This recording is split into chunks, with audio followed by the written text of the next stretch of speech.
Beleza, galera? Bem-vindos aqui a mais um vídeo do canal. E agora a gente vai seguir dando continuidade, né, da parte onde a gente parou no último vídeo. Então a gente fez aqui o nosso JWT config e nós vamos fazer agora o nosso plugin de autenticação, tá? Então beleza, aqui é onde a mágica acontece, né? A gente vai vir aqui e vai criar agora um plugin chamado Security. Se você, né, criar um projeto aqui com o Keito e ele já vir com a questão de autenticação, ele vai criar um plugin exatamente com esse nome também de Security, tá? E a gente vai seguir o nosso mesmo princípio, né, chamando aqui a função de extensão de application, a gente vai dar o nome de configure security, como a IDE está nos auxiliando ali.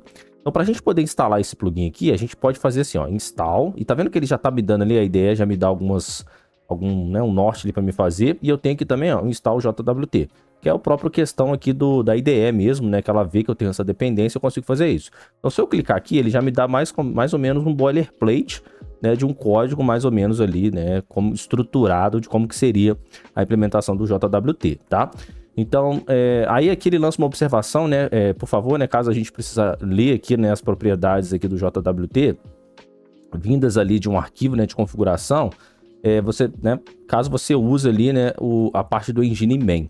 Eu não vou entrar muito desse detalhe, porque basicamente, né, como eu falei para vocês, algumas questões, principalmente a secret, ela tem que estar ali dentro de uma variável de ambiente. Tá? Então, basicamente, a gente viria aqui, né, setava as configurações e colocava ali as variáveis de ambiente. E aí, se você for publicar isso depois remotamente, você configuraria as variáveis de ambiente lá no seu ambiente no cloud, beleza? Mas não vou entrar nesse detalhe, tanto porque a gente está fazendo aqui tudo chapado no código mesmo, tá? Então, vou tirar essa observação aqui. E muito provavelmente você pode ver também, deixa eu tirar, eu vou deixar aqui só para não dar erro no código. Você pode ver aqui, ó, um install, eu vou deixar aqui, ó, e esse authentication aqui, ó. Exatamente o que a IDE tá me falando. Então também dá para fazer isso, tá? Aí nas versões mais recentes eu acho que ele já pega essa função de extensão de Authenticator, tá? Mas muito provavelmente se você pegar algum projeto ou ver algum projeto de exemplo, pode estar isso aqui, vai dar no mesmo, tá? Eu vou fazer aqui dessa maneira que ele colocou, para a gente já aproveitar algumas questões aqui do código, tá? Então, show de bola. Primeira coisa, né? A gente tem aqui essa questão do Authenticator e aqui você pode também fazer várias questões de autenticação. Ele tem um parâmetro aqui, name, ó, que você pode colocar um nome dessa configuração de autenticação que você está fazendo. Então, isso aqui é muito útil também. Você pode estar fazendo uma verificação do JWT para um usuário customer, você pode estar fazendo para o usuário admin, e aí você pode lidar com a validação de diversas maneiras, tá? Então, isso aqui é muito interessante. E aí você pode colocar esse tipo de autenticação na rota. Aí é que é o ponto-chave da coisa. Tá? Na documentação mostra isso, mas, por exemplo, se você quer uma rota que vai ser autenticada, né, via JWT, somente por admin, né, alguma coisa assim, tô supondo, tá? E aí você pode dar esse name, que na hora que você for lá na rota, a gente vai fazer isso, é só você chamar o Authenticator, você pode passar um nome, né, que você criou. Então, muito legal isso aqui também, beleza? Então, no nosso caso, eu vou até deixar nomeado aqui, ó, JWT Alf, vou deixar assim. Show de bola. E aqui nós temos o Realm, então a gente pode pegar aqui do nosso JWT config.realm, a gente pode colocar esse nome aqui, e nós temos aqui o verificador. Só que no verificador a gente já está fazendo dentro do nosso JWT config, né? A gente isolou, encapsulou essas configurações aqui. Então esse verifier eu vou tirar, porque o que a gente vai fazer? A gente vai chamar o verifier que ele mantém aqui, e aí o que a gente vai fazer? Basicamente eu vou passar para ele, aqui ele me pede para me passar aqui um provedor, né, JWT Verify, então simplesmente eu vou chamar aqui o nosso JWT.verify, né? Que é o que a gente já configurou lá dentro do nosso JWT config, beleza? O próximo passo agora é a gente poder fazer o quê? A gente poder fazer a função que vai validar, né, as credenciais que vão estar sendo extraídas no token. E isso acontece exatamente aqui nesse lambda do validate. Então a gente vai pegar aqui o nosso val user ID e a gente vai pegar o nosso credential.payload.subject. Lembra que o nosso ID a gente armazenou ele do subject, beleza? E a gente vai extrair aqui o ID do usuário. E agora o que a gente vai fazer? Eu vou verificar se o ID do usuário ele é diferente de nulo. Então, ou seja, eu tenho um usuário ali dentro, eu consegui buscar ali, né, esse ID. E o que eu vou fazer? Eu vou autenticar esse cara com o meu JWT Principal, tá? Então, o JWT Principal, o que ele vai fazer? Como é que eu autentico esse cara, né? Aqui já está representando o usuário autenticado na minha aplicação. Então, eu vou pegar aqui a credential, vou passar o ponto payload para ele, beleza? Que é o que ele precisa para esse usuário ser autenticado. Caso ele vier nulo, a gente não conseguir pegar o ID, né? Aí a gente simplesmente retorna nulo, que aí deu uma falha na nossa autenticação. A gente pode definir aqui também um comportamento. Deixa eu só... Challenge. Deixa eu só ver onde é que eu pego esse cara, porque eu sempre esqueço. Eu confesso para vocês, eu acho que ele fica aqui dentro do do escopo do config do JWT. Aqui, ó, beleza, já colocou aqui para mim. E eu vou ter aqui esse challenge, tá? Então aqui basicamente esse cara vai definir pra gente um comportamento de falha se der algum problema na nossa autenticação.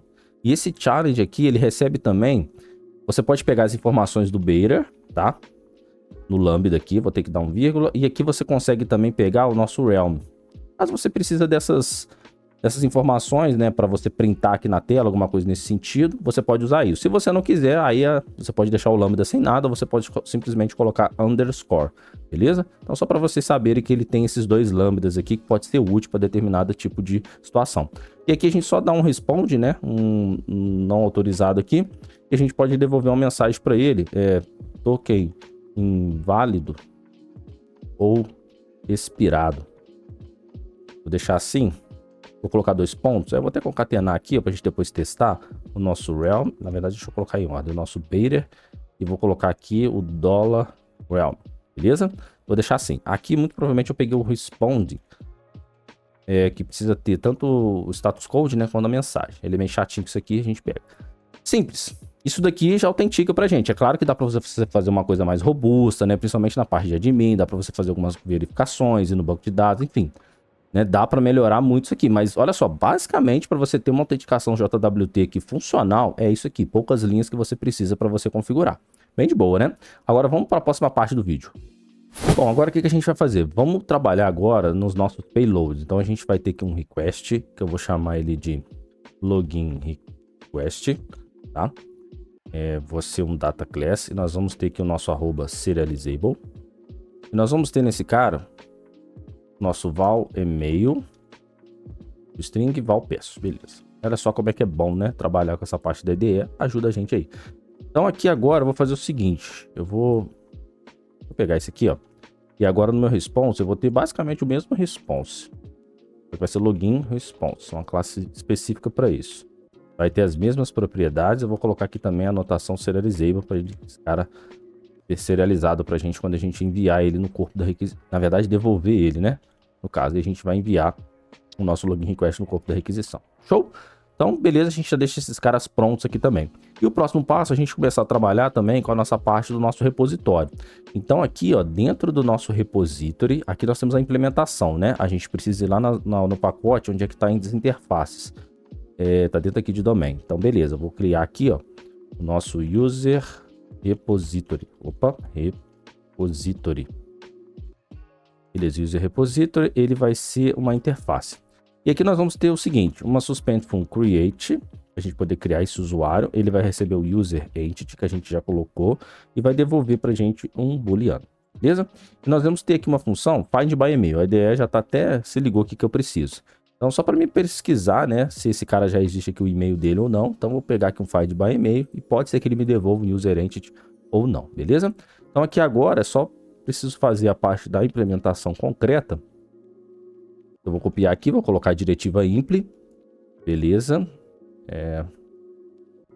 Vou copiar até aqui, ó. Vou criar, e aqui eu vou fazer a implementação, beleza? Aqui não é nada do que a gente já não tenha visto, né? Ctrl I e eu consigo puxar esses dados aqui direitinho, essas duas funções. Então nós vamos ter via construção o nosso database service. Dentro agora do database, o que a gente consegue fazer? Eu vou criar aqui a nossa coleção, val user, vou colocar users collection. Eu vou chamar o nosso database serve.database get collection. A nossa coleção vai ser baseada na classe user entity. E eu vou dar o nome para essa coleção que eu vou chamar de user. Só que eu vou colocar com um minúsculo. Beleza? Bem tranquilo, né? Então aqui a gente retorna então o nosso users collection.insert one, passando esse user entity, e a gente só retorna a diretiva se ele foi salvo com sucesso ou não, se deu true ou falso, beleza? E aqui no find by email a gente pode fazer o nosso val filter e podemos fazer o nosso find, nosso filters.eq, e eu posso verificar se o nosso user entity email.name é igual ao e-mail que está sendo passado ali. E eu consigo retornar então o nosso user collection.find, passando o filtro. Eu vou pegar aqui o first of null, porque pode devolver nulo. Aí acho que fica melhor dessa forma. Muito simples, né? Bem de boa aqui vai ser o nosso repositório para a gente poder trabalhar. Legal? E agora, para a gente poder finalizar o vídeo, não deixar o vídeo muito grande, a gente vai só fazer a implementação agora do nosso User Service, beleza? Então, vindo aqui no nosso Service, vamos adicionar mais um, que vai ser o nosso User Service. Beleza. E aqui vai ser uma classe, tá? A gente vai pegar aqui via construtor o nosso Private Val User Repository. Beleza. E aqui nós vamos ter uma função que eu vou chamar de Suspend Fun Login. E ela vai receber um login request e vai devolver para mim não um user ent, tá? Muito obrigado, mas vai ser um login response. Eu esqueci de criar esse cara. Não, eu criei esse cara sim, deixa eu só ver aqui. Eu criei esse cara. E eu fiz uma confusão, perdão. A gente não vai ter os mesmos dados aqui não, tá? Aqui vai ser token e aqui vai ser message. Eu viajei legal aqui, só trocando. Foi bom, né? Foi bom que eu observei aqui. Então no login response, né? No request a gente manda o e-mail e a senha. E no login response ele devolve pra gente um token e a mensagem, beleza? Eu fiz confusão, agora tá certinho. Show de bola. Então a primeira coisa que a gente vai precisar fazer aqui é a gente poder validar, né? A nossa requisição. Dá para a gente poder fazer isso com o nosso request validation, mas por hora vamos fazer o seguinte, vamos pegar aqui o nosso val user, vou pegar aqui o nosso login, nosso user repository find by email, eu vou verificar aqui se tem algum e-mail já com esse cara. Se ele tiver, eu já vou retornar aqui, ó, um login response, exatamente, login response. Eu vou fazer o seguinte, aqui a gente vai colocar o token como nulo, não vai ser vazio, tá? Deixa eu só tirar essa observação aqui. E eu vou colocar aqui o nosso message, que eu vou colocar o usuário não encontrado.